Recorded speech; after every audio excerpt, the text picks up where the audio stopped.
बिस्मिल्लाहिर्रहमानिर्रहीम। अस्सलाम वालेकुम नाज़रीन, मैं हूं आपकी मेज़बान डॉक्टर मुक़द्दस मलिक, आपके अपने प्रोग्राम आपकी बात आपके साथ में। आज हम मौजूद हैं डिस्ट्रिक्ट नारोवाल में, और नारोवाल के बारे में हमेशा मैं यही कहती हूं कि ये वाहिद ऐसा ज़िला है और डिवीज़न गुजरांवाला में स्पेसिफ़िक दो अज़ला जो हैं सियालकोट और नारोवाल जो हैं, ये पंजाब के कल्चर को फ़रोग़ देने का एक बहुत बड़ा सोर्स हैं।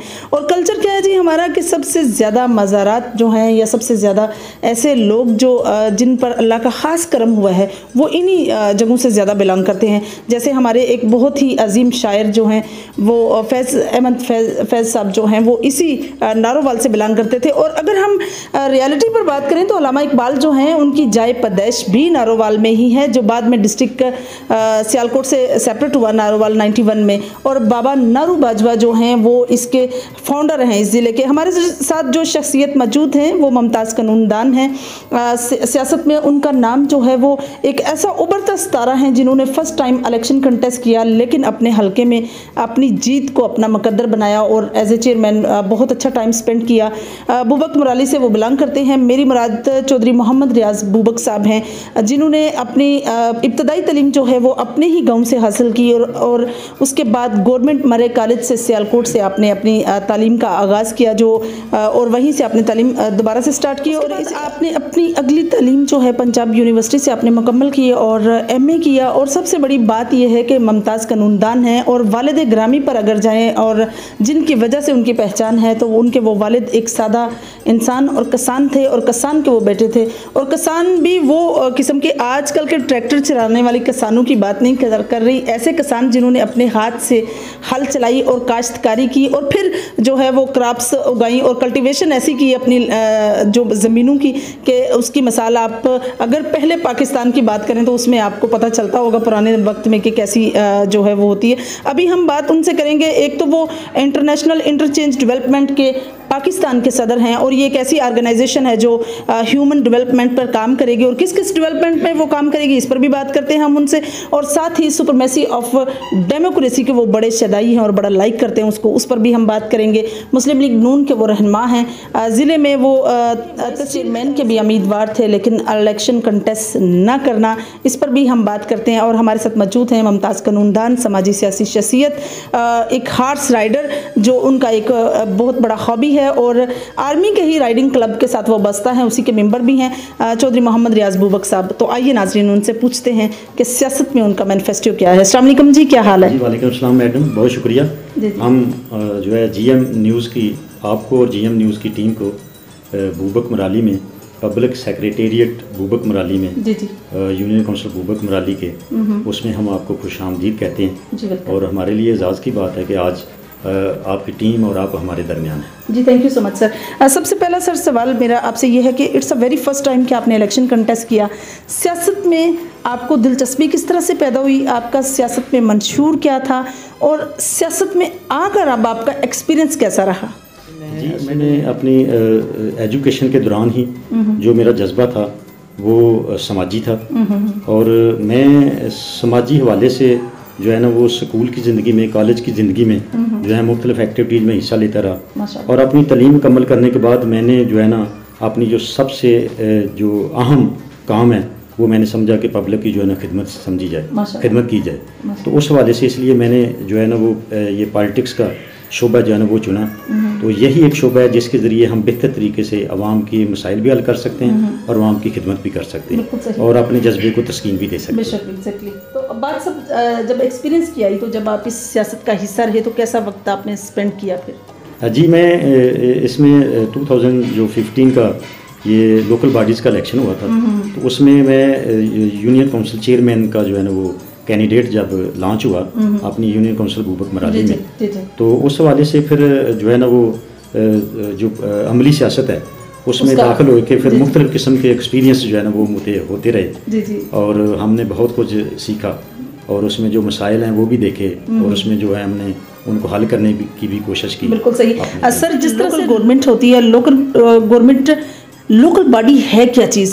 एक्चुअली लोगों को बेसिकली अवेयरनेस नहीं है कि लोकल बॉडीज़ क्या हैं, उसके बाद लोकल बॉडी के मसाइल क्या, हुकूमत क्या चाहती है, क्या वो चाहती है कि लोकल बॉडी जो है वो उसका इलेक्शन कंटेस्ट हो, लोकल बॉडी पर लोकल गवर्नमेंट जो है वो आकर वर्क करे। क्या राय देंगे आप नाज़रीन को? जी, मैं ये समझता हूँ कि अगर कोई सियासी जमात अपनी लीडरशिप को मजबूत करना चाहती है और अपनी जमात को मजबूत करना चाहती है, तो उसके लिए जो सबसे अहम ज़रूरी काम है वो ये है कि वो लोकल सतह पे जो लोकल बॉडीज़ है, जो लोकल गवर्नमेंट है, जी। इसको जो है ना वो मजबूत करे। जो सियासी जमात अपना ये एजेंडा बना लेगी कि हमने लोकल बॉडीज़ के इलेक्शन जो है वो टाइम पे करवाने हैं और इन लोगों को हमने पब्लिक के अंदर एम्पावर करना है थ्रू डेवलपमेंट, तो वो जमात मेरे ख्याल में पाकिस्तान में हकीकी मानों में जो है ना वो डेमोक्रेटिक वैल्यूज़ को जो है ना वो हासिल कर लेगी और कामयाब होगी और मजबूत भी होगी। और जो जमात ये अपना जो है ना मोटिव रखेगी, ये नज़रिया रखेगी कि जो है लोकल बॉडीज़ के जो इलेक्शन है वो टाइम पे नहीं करवाएंगे, उनको जो है ना वो प्रमोट नहीं करेंगे, तो वो मेरे ख्याल में लीडरशिप भी कमज़ोर रहेगी और जमात भी कमज़ोर रहेगी। क्योंकि जब तक हम अपने लोकल बॉडी सिस्टम को मजबूत नहीं करेंगे तो हमारी जो है ना वो कोई जमात नहीं मजबूत हो सकती, हमारा जो है ना वो जो डेमोक्रेसी का सिस्टम है वो मजबूत नहीं हो सकता। तो लिहाजा हमें जो है हमारी जो असम्बली है, जो हमारे जो है नेशनल असम्बली है, उसको चाहिए कि वो इस तरह का कानून साजी करे जो लोकल बॉडीज़ एक्ट बनता है कि जिसमें जो डिस्ट्रिक्ट चेयरमैन है और जो यूनियन काउंसिल के चेयरमैन हैं उनको ज़्यादा से ज़्यादा जो है ना फंड फराहम किया जाए और ज़्यादा से ज़्यादा एम्पावर किया जाए अदारों के ऊपर, ताकि वो जो है ज़्यादा से ज़्यादा पब्लिक को रिलीफ दे सकें। पब्लिक का उन पे फिर इतमाद होगा, उन पे इतमाद होगा तो डेमोक्रेसी मजबूत होगी। बहुत अच्छा सर आपने जवाब दिया। 2015 में इलेक्शन हुए और उस ड्यूरेशन में मुस्लिम लीग नून की हुकूमत थी और आप माशाल्लाह से विन भी हुए, हालांकि आपके कंपटीटर जो हैं वो 5 से 6 अफराद थे। तो सर कितना फ़ंड जो है वो आपको अहमद साहब ने रिलीज़ किया? अहमद इकबाल चूँकि डिस्ट्रिक्ट के चेयरमैन थे, कितना फ़ंड रिलीज़ हुआ आपको और कितना आपने ईज़िली अपनी यूसी के जितने भी गाँव थे उसमें काम किया? असल में हमारा जो 2050 में इलेक्शन हुआ था, लेकिन जो हमारा अनफॉर्चुनेटली जो हमारा चार्ज हुआ था वो 2016 में हुआ था। एक साल तक हम जो है ना वो असम्बली को रन नहीं कर सके, पेंडिंग रही है। तो जब 2016 में हम शुरू हुए तो एक साल के अंदर जो है ना वो हमें जो है ना वो जो भी डिस्ट्रिक्ट के पास फंड था उस वक्त के हवाले से वो हमें कुछ डेवलपमेंट का फंड दिया गया, वो हमने जो है ना वो काम वगैरह करवाए। लेकिन उसके बाद जो है ना वो जब हमारी गवर्नमेंट चेंज हो गई, पीटीआई जो है ना वो बरसे इक़्तिदार आ गई, तो उन्होंने आते ही जो है ना वो हमारे इस लोकल बॉडीज़ के सिस्टम को सस्पेंड कर दिया। और सस्पेंड करने की वजह ये थी कि उसमें से जो ज़्यादा चेयरमैन थे, डिस्ट्रिक्ट के चेयरमैन और यूसी चेयरमैन, उनकी तादाद ज़्यादा थी जो PMLN से तल्लुक़ रखते थे। तो उन्होंने ग्रज के तौर पर जो है ना कि ये दूसरी जमात हमारी मुखालिफ जमात के उम्मीदवार हैं, उनके नुमाइंदे हैं, तो उन्होंने इसको सस्पेंड कर दिया बगैर किसी सोचे समझे मनसूबे के। बेहतर ये था कि जो पीटीआई की गवर्नमेंट आई थी वो अपना पार्ट और पार्शल हमें बनाती, बिल्कुल। और ये 59,000 जो है ना पंजाब के अंदर इलेक्टोरल थे, इलेक्टेड नुमाइंदे थे, इनको अपना हिस्सा बना के इनके ज़रिए जो है ना वो पब्लिक को रिलीफ देते और वो एक कामयाब जमात बन सकते थे। और सर आपने अपने टेन्योर में, जिस तरह से आप हेल्थ की बात कर रहे थे, इसी टेन्योर में आपने अपने एजुकेशन पर क्या काम किया है? और हमारी इन्फॉर्मेशन के मुताबिक आपने एजुकेशन पर भी काम किया है और जो एक बेहतरीन इंस्टीट्यूशन है आवाम के सर्वेंट होने का, पुलिस, उस पर भी आपने एक काम किया, उसके बारे में नाजरीन को आगाही दीजिए। एजुकेशन के हवाले से हमने जो हमारी यूनियन काउंसिल के अंदर जितने भी स्कूल हैं हमने उनका डाटा लिया और हम हर साल उसका प्रोग्राम करवाते रहे हैं कि जो है ना एनुअल प्राइज़ डिस्ट्रीब्यूशन, जो बच्चे किसी भी क्लास में जो पोजीशन लेते रहे हैं हमने बाकायदा एक जगह पे प्रोग्राम करके गवर्नमेंट हाई स्कूल बूबक में, तो हम उन बच्चों को बाकायदा जो है ना वो इनामात से नवाजते रहे और हमने उनकी एजुकेशन जो उनकी एकेडमिक स्किल है उसको प्रमोट करने के लिए हम उनको इनकरेज करते रहे ताकि गवर्नमेंट स्कूल के जो बच्चे हैं उनके अंदर भी जो है ना ये जज्बा पैदा हो कि हमें जो है ना वो पोजीशन लेने पे इनाम मिलता है। तो उस हवाले से हमने रेगुलर जो है ना ये प्रोग्राम कंडक्ट किया, इसमें हम टीचर भी, वालदैन को भी और स्टूडेंट्स को भी जो है ना पार्टिसिपेट करवाते। और पुलिस के लिए सर? पुलिस के लिए मैंने जो है ना वो डिस्ट्रिक्ट काउंसिल के अंदर हमारे जो जब इजलास होता था तो अक्सर चेयरमैन ज़रात ये शिकायत करते थे कि हम थाने में जाते हैं तो हमारे साथ सही कोऑपरेट नहीं किया जाता, हमें रिलीफ नहीं दिया जाता। तो मैंने जो है ना अपने डिस्ट्रिक्ट काउंसिल को जो है ना वो एक प्रपोज़ल दिया था। मैंने कहा जी हम इस तरह करते हैं कि वो केसेस, एक मैं कानून की गाही होने के नाते से, कि वो एप्लीकेशन जो पुलिस के पास जाती हैं और उस पर कागनिजेंस नहीं बनती, यानी काबिल दस्तअंदाजी जुर्म नहीं है, तो वो आप यूसी चेयरमैन को रेफ़र करें, वो उस पर जो है ना एक अपनी पंचायती जो है ना ओपिनियन वो सेटल करेगा, और अगर वो सेटल नहीं कर सकेगा तो वो पुलिस के पास चला जाएगा। और जो कागनिजेबल केसेस हैं वो भी आप यूसी चेयरमैन को जो है ना वो रेफ़र करें, वो उस पर अपनी ज्यूरी के ज़रिए पंचायत के ज़रिए बैठ के एक जो है ना रिपोर्ट बना के पुलिस को मुरतब करेगा। तो आप जो है आपका तफ्तीशी अफसर और जो यूनियन काउंसिल का चेयरमैन उसकी रिपोर्ट को आप जो है ना वो पैरेलल देख के जो है ना वो एक जो बड़ा अफसर है जो इन्वेस्टिगेशन का हेड है उसके लिए फ़ैसला करना उस इन्वेस्टिगेशन का ज़्यादा आसान होगा। तो मैंने ये भी बताया था कि अगर हम ये जो है ना अमल कर लें, ये एक्सरसाइज अगर हम कर लें कि उसके ज़रिए तकरीबन 80% शिकायत भी ख़त्म हो जाएगी और 80% पुलिस की करप्शन भी ख़त्म हो जाएगी। माशाल्लाह, वो कहा आपने। सर, जिस तरह से पंजाब का कल्चर है डेरे जात बनाना, डेरों पर आने वाले लोगों को वेलकम करना, मीटिंग्स का इनकाद करना जिसमें मुख्तलिफ जो इलाका मकी हैं वो अपने अपने मसाइल बयान करते हैं। आप चूँकि मुमताज़ कानूनदान भी हैं, कानून के हवाले से भी आप लोगों को काफ़ी फ़रोग दे सकते हैं, लेकिन मेरी एक्चुअली जो अमर्जिंग सेंस है वो ये कहना चाहती है कि आप जितने भी लोग आते हैं, क्या पंचायत का जो पहले वाला लोकल बॉडी का सिस्टम था आज भी सस्टेन है? अगर हम उस सिस्टम को, जो ज्यूरी सिस्टम है, जो पंचायत है ये मुख्तलिफ मुल्कों में राइज है, इसको ज्यूरी सिस्टम कहा जाता है, और ये जो है ये सबसे कामयाब सिस्टम है। हम ये कहते हैं, मेरा ये जो है ना ये सवाल है हुकूमत से भी जो अरबाब इख्तियार हैं कि यूनियन काउंसिल का जो हमारा सेटअप है, हम यहाँ पे पंचायत की काउंटी कोर्ट्स भी कायम कर सकते हैं कि वहाँ पे जो है ना वो जो शुरफा हैं उन पे मुश्तमिल जो है ना एक जूरी बना दी जाए जो वो लोगों के मसाइल हल करे। अगर वो मसाइल हल नहीं कर सके, जो मसाइल नहीं हल कर सके, वो पुलिस के और कोर्ट के पास जाने चाहिए। तो इस तरह का कोई स्ट्रक्चर अगर बना दिया जाए तो मेरे ख्याल में बड़ी हद तक जो है ना वो अदारों के ऊपर से भी बोझ कम हो जाएगा और लोगों के मसाइल भी हो जाएंगे और उनका अतमाद भी बहाल हो जाएगा। एक्सपीरियंस चूँकि फर्स्ट टाइम का था आपका इलेक्शन कंटेस्ट करना, और आप माशाल्लाह से मुमताज़ कानूनदान है और कानूनदान जो है उनकी अपनी एक लाइफ स्टाइल है, तो किस तरह से आपने लोगों को मोटिवेट किया? मुझे लगता है कि ये थोड़ा डिफ़िकल्ट ना होता होगा कि लोगों को, क्योंकि नाज़रीन एक बात जो स्पेसिफिक है वो ये है कि एक MNA का जो दौर होता है वो भी मिनिस्टर बनकर उस तरह आवाम की खिदमत नहीं करता, MP भी नहीं कर सकता, लेकिन 5 साल तक एक चेयरमैन इलेक्शन कंटेस्ट करके विन करे या ना करे, दोनों सूरतों में उसके को अपने लोकल इलाके को जो है वो फोकस करना पड़ता है, उसको तवज्जो देनी पड़ती है, उस पर उसको वर्क करना पड़ता है और हमतन गोश होकर रुकना भी पड़ता है।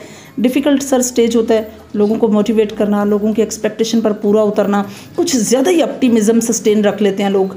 किस तरह से आपने लोगों को गाइड किया, अवेयरनेस दी और लोगों का साथ दिया, उनकी अच्छी बातें जिस तरह भी हैं, अच्छी बुरी बातों को भी फेस किया? मीन के लोग अपनी अपनी ओपिनियन देते हैं। ये बहुत मुश्किल है। मैं कहता हूँ कि एक जो चेयरमैन है यूसी, जो लोकल बॉडीज़ का नुमाइंदा होता है, वो इलेक्शन लड़ने से 5 साल पहले काम करता है दिन रात, और फिर इलेक्शन का जो जीत जाए तो उस पीरियड के दौरान भी काम करता है, और फिर उसको उससे फॉर लाइफ जो है ना वो ये सर्विस देना पड़ती है। तो इस वजह से जो है ना वो फिर अपनी साख को बहार रख सकता है। तो ये एक मुश्किल काम है। हम जो सियासत में उतरे तो हमने अमली तौर पर जो है ना वो लोगों को जो है ना वो हमने डिलीवर किया, और हमने लोगों को अपने बातों से नहीं बल्कि अमली इक़दाम करके करैक्टर के ज़रिए जो है ना वो लोगों को विन किया और उन्होंने हमें वोट किया। और सर, जिस तरह से आप वाइस चेयरमैन के उम्मीदवार हैं, और होना भी चाहिए, हमारे इलाके में, हमारे मुल्क को एक अच्छे पढ़े लिखे लोगों की ज़रूरत है, बहुत ज़रूरत है अदारों को चलाने के लिए पढ़े लिखे लोगों की। आपने किस तरह से अपने इलेक्शन को जो है मनसूख कर दिया? जी, असल में हमारा जो ये जो इलेक्शन का निज़ाम है, ये जो है ना इनडायरेक्ट जो इलेक्शन होता है ख़ास तौर पर वो लॉबी बेस इलेक्शन होता है। तो उम्मीदवार तो थे हम, लेकिन हम शायद उस लेवल की लॉबी क्रिएट नहीं कर सके, तो जिसकी वजह से जो है ना हम जो है ना वो उम्मीदवार नहीं बन सके और ना ही कामयाब हो सके। सियासी नुक्ता नज़र से देख लें कि ये पाकिस्तान पीपल्स पार्टी के साथ हैं, पाकिस्तान PTI के साथ हैं, मुस्लिम लीग नून के साथ हैं, या किसी भी पार्टी के साथ, XYZ में मतलब और मेंशन नहीं करती। क्या ये जो इनके ज़ाती इख्तलाफात हैं आजकल लोकल बॉडीज़ पर, ऊपर अगर देखे जाए तो खुदा न खास्ता कोई भी मिसहैप होता है, मिसहैप की सूरत में पूरी जो वो टीम है एक जगह पर मुंजमद होती है, इकट्ठी होती है, मामलात को सेटल आउट करते हैं, जमहूरियत का हक भी है। हमारे यहाँ विलेज लेवल पर जब लोकल गवर्नमेंट का इलेक्शन होता है तो जमहूरियत क्यों सस्टेन नहीं रहती? एक आपने बुनियादी और मैं समझूंगा कि बड़ा कम्प्रीहेंसिव सवाल किया है, और इलेक्शन के हवाले से और मौजूदा निज़ाम के हवाले से। तो मैं इसमें बस अपनी यही राय देना चाहूँगा कि चूँकि जिस तरह आजकल जो है ना वो हम जो है ना ये इमरान खान की गवर्नमेंट के खिलाफ पीडीएम जो बनी हुई है हमारी, और पीडीएम ने सक्सेसफुली जो है ना गवर्नमेंट हासिल भी की है। तो मैं ये चाहता हूँ कि जिस तरह ये तमाम जमातें इकट्ठी हुई हैं, ये लोकल बॉडीज़ का जो है हर सूबे के लिए एक जो है कानून वो भी तश्कील दे दें, और वो कानून जो है वो किस तरह सस्टेन रह सकेगा, ये सवाल है कि एक गवर्नमेंट आती है वो कानून बनाती है और दूसरी गवर्नमेंट आके सस्पेंड कर देती है। लेकिन मैं अपना लीगल बैकग्राउंड होने के हवाले से ये गवर्नमेंट को तजवीज़ देना चाहता हूँ कि आप लोकल बॉडीज़ का कानून बना के उसको सस्टेन किस तरह रख सकते हैं कि जो वो चलता रहे। आप किसी भी असम्बली के अंदर, प्रोविंशियल असम्बली जो है, वहाँ पे 2/3 मेजॉरिटी का वोट लेकर एक लोकल बॉडीज़ का कानून पास करें, और उसके बाद जो भी गवर्नमेंट आएगी अगर उसके पास 2/3 मेजॉरिटी होगी तो वो उसमें अमेंडमेंट कर सकेगी, जिसके पास नहीं होगी वो नहीं कर सके। तो वो लिहाजा एक स्ट्रांग लॉ बन जाएगा और इस अदारे को जो है ना उसकी वजह से तकवीत मिल जाएगी। बिंगा कानूनदार मैं आपसे बात कर रही हूँ सियासत से हटकर, कि एक हमारे यहाँ पाकिस्तान में बहुत ज़्यादा जो है वो इंतकामी सियासत अरूज पर है। माजरत के साथ कोई भी अगर पॉलिटिकल पार्टी किसी को भी जॉब देती है या किसी की सिलेक्शन करती है कि आप यहाँ इस अदारे में काम करेंगे, दूसरी आती है उसकी जॉब को भी ख़त्म किया जाता है, और अगर जॉब नहीं ख़त्म कर सकते तो उनको कहीं दूर फेंक दिया जाता है। क्या ऐसी फैसिलिटेशन हमारे कल्चर का या हमारे किसी भी कानून का हिस्सा है? जी नहीं, बिल्कुल। मैं कहता हूँ कि जो पॉलिटिकल विक्टिमाइजेशन है इसको जो है ना वो हमें हर लेवल पे जो है ना वो डिस्करेज करना चाहिए। बल्कि पार्टियों को अपने कारकुनान को और अपने जो उनके नुमाइंदे हैं उनको वर्कशॉप के ज़रिए बाकायदा उनकी एजुकेशन देनी चाहिए, ट्रेनिंग करनी चाहिए कि जी आप जो है पॉलिटिकल विक्टिमाइजेशन को जो है ना वो मिनिमाइज़ करें, ताकि जो है ना पब्लिक के साथ हमारी कोऑर्डिनेट रिलेशनशिप जो है ना वो डेवलप हो और हम ज़्यादा मजबूत हों। बिल्कुल सर, बहुत अच्छा सर आपने इसका भी आंस किया। अब बात आ जाती है ज़रा नौजवान नस्ल पर, और नौजवान हमारे माशरे का एक बहुत कीमती सरमाया है। नौजवानों के लिए आपने अपनी यूसी के अंदर क्या प्लान किया और तरक्याती काम क्या क्या करवाया आपने? जी, मैं नौजवानों के लिए एक स्पेशल जो है ना वो पैकेज शुरू किया था।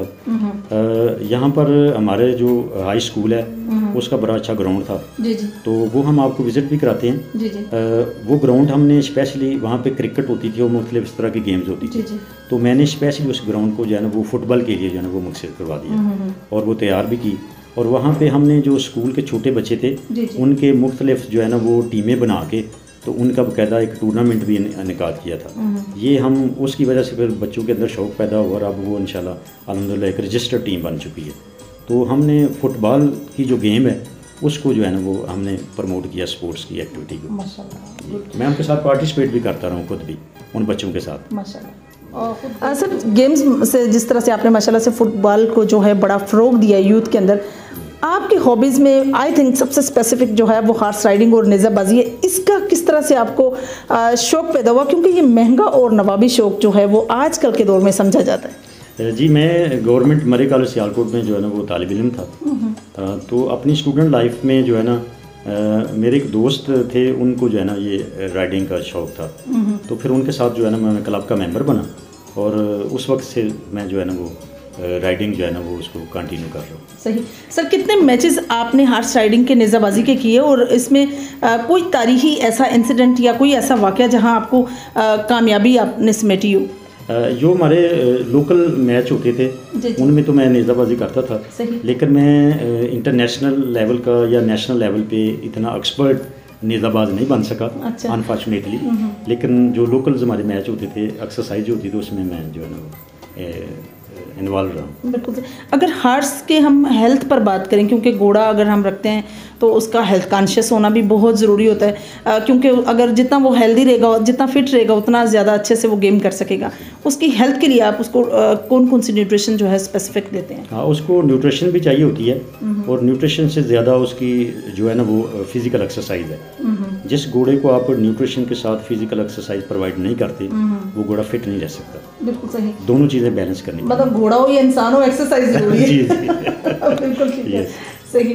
सर, जिस तरह से आप स्पोर्ट्स को फ़रोग देते हैं, जिस तरह से आपने तरक्याती कामों के लिए जो है बेड़ा उठाया अपने इलाके में, क्या इसी तरह से आपने मैचेस जो होते हैं, मतलब जिसमें ये क्रिकेट का मैच हो गया या बाकी इनके लिए भी कभी आपने कोई किट शिट प्रोवाइड की है लोगों को? नौजवानों के अंदर बड़ा ट्रेंड होता है इसका। जी बिल्कुल, ये जो बच्चे फुटबॉल खेलते थे, मैं स्कूल में बाकायदा विज़िट भी करता हूँ बाकायदा, और स्कूल के जो हमारे प्रिंसिपल थे और जो स्पोर्ट्स के टीचर थे, मैं उनके साथ मिल के बाकायदा जो है ना वो उनको गाइड भी करता रहा हूँ कि स्पोर्ट्स एक्टिविटी को जो है ना वो प्रमोट किया जाए। एजुकेशन के साथ साथ इनकी जो है स्पोर्ट्स एक्टिविटी वो भी बहुत ज़रूरी है। तो फिर उस दौरान हम जो है बच्चों को किट्स वगैरह भी प्रोवाइड किए हैं। अच्छा, मुझे ये बताइए कि जिस तरह से सियासत का आप हिस्सा है, बल्दियाती इलेक्शन अगर आपकी गवर्नमेंट करवाती है, पीडीएम करवाती है, तो क्या आप बल्दियाती इलेक्शन कंटेस्ट करेंगे या एमपीए के उम्मीदवार हो? हम जिस जमात से तल्लुक़ रखते हैं ये उसका फैसला होगा जी कि वो अगर हमें फिट समझे कि हम जो है ना वो एमपीए के उम्मीदवार हैं, तो वो हमें अगर टिकट देंगे तो हम इलेक्शन ज़रूर जो है ना वो एमपीए का लड़ेंगे। अगर वो फिट समझेंगे कि आप यूसी का इलेक्शन लड़ें, तो हम वही जो है ना वो इलेक्शन कंटेस्ट करेंगे। मतलब आपकी लॉयल्टी जो है वो आपकी जमात के साथ है? जी बिल्कुल सही। सर, अगर आपको मौका मिले कि आप डिस्ट्रिक्ट के चेयरमैन का इलेक्शन कंटेस्ट करें, तो डिस्ट्रिक्ट के लिए काफ़ी, मैं एक बात स्पेसिफिक आपसे करना चाहती हूँ कि अनफॉर्चुनेटली आपका इलाका जो है काफ़ी खस्ता हाली का मंजर पेश करता है, और काफ़ी रोड्स ऐसे हैं और काफ़ी जगह ऐसी हैं जहाँ बंदा बाय फुट भी नहीं चल सकता, और अगर बारिश जैसा मौसम हो जाए तो कीचड़ जो है वो बहुत ज़्यादा हो जाए। अगर डिस्ट्रिक्ट लेवल पर आपको अपने हिदमात पेश करनी पड़े तो आपका मैनिफेस्टो क्या है, आप क्या करना चाहेंगे? क्योंकि वाकई एक लिविंग स्टाइल पे बड़ा डिफ़िकल्ट होता है किसी भी इंसान के लिए ऐसी जगहों पर रहना। बहुत हस्ता हाली आज से 25 ईयर पीछे की जो है वो मंजर पेश कर रहे हैं। जी बिल्कुल, मैं ये रोड इंफ्रास्ट्रक्चर जो है ना ये भी हमारी बेसिक नीड है, लेकिन चूँकि मैं एक यूनियन काउंसिल के चेयरमैन की सीट से मेरा जो एक्सपेरिमेंट हुआ है, तो मैं समझता हूँ कि उससे भी ज़्यादा जो अहम है वो ये है कि हम देहातों की जो सफाई है उस पर कोई जो है ना ग्रैंड प्रोग्राम लॉन्च किया जाए। यानी कि हमारा जो ड्रेनेज का वाटर है और हमारा जो कूड़ा क्रिकेट होता है उसको फेंकने के लिए जो देहातों के अंदर जगह मुक्सित की गई थी, रेवेन्यू रिकॉर्ड के अंदर मौजूद है, लेकिन मौके पर कोई जगह नहीं है। तो लोग क्या कर रहे हैं कि लोग जो पाउंड हैं जहाँ पे पानी फेंकते हैं वहीं पे कूड़ा फेंकते हैं, तो वो फिल्थ जो बनता है उससे आप कैसे ये समझ लें कि वो जरासीम की फैक्ट्री हैं। तो मैं कहता हूँ कि ये सबसे जो अहम काम है रोड इंफ्रास्ट्रक्चर से भी पहले वो लोगों की हेल्थ कॉन्शियस होना बड़ा ज़रूरी है, और हेल्थ कॉन्शियस करने के लिए बहुत ज़रूरी है कि हम जो है वो पाउंड जो हैं गंदे पानी के, हम उनकी कुछ सफाई का इंतज़ाम करें या उनका अल्टरनेटिव जो है ना वो कोई सलूशन निकाल के दें, और वो जो लोगों को कूड़ा करकट फेंकने के लिए कोई जो है ना वो जगह प्रोवाइड करें और उसको ठिकाने लगाने के लिए भी कोई बंदोबस्त करें। तो अगर मैं इस तरह का कोई मुझे मौका मिलता है तो मैं सबसे पहले लोगों को जो है ना हेल्थ कॉन्शियस करने के लिए जो है ना ये सबसे पहले काम करूँगा कि जो है ना लोगों का जो गार्बेज है ये फेंका जाए कहीं पे, और ड्रेनेज के जो है ना उसका बंदोबस्त किया जाए। लास्ट में आप अपनी यूनियन काउंसिल के लोगों को, ख़वातीन को, बच्चों को, बुज़ुर्गों को क्या पैगाम देंगे? हाँ, मैं इनको यही पैगाम देना चाहता हूँ कि आप जो है ना वो अपनी गली मोहल्ले की जो सफाई है उसको खुद मेंटेन रखें। अगर आप उसमें अपना 50% 70% शेयर जो है ना वो ऐड करेंगे कि जी ये हमारी प्रॉपर्टी है और हमने इन नालियों को, गलियों को और इन चीज़ों को साफ़ रखना है, तो मेरे ख्याल में जो है ना हम किसी हद तक जो है ना वो ये सफाई मेंटेन रख सकते हैं, और बकाया जो काम रह जाते हैं जो गवर्नमेंट से रिलेटेड होते हैं वो हम गवर्नमेंट से करवा सकते हैं। तो इसको अटमोस्ट ड्यूटी समझते हुए जो है ना वो सफाई का जो है ना वो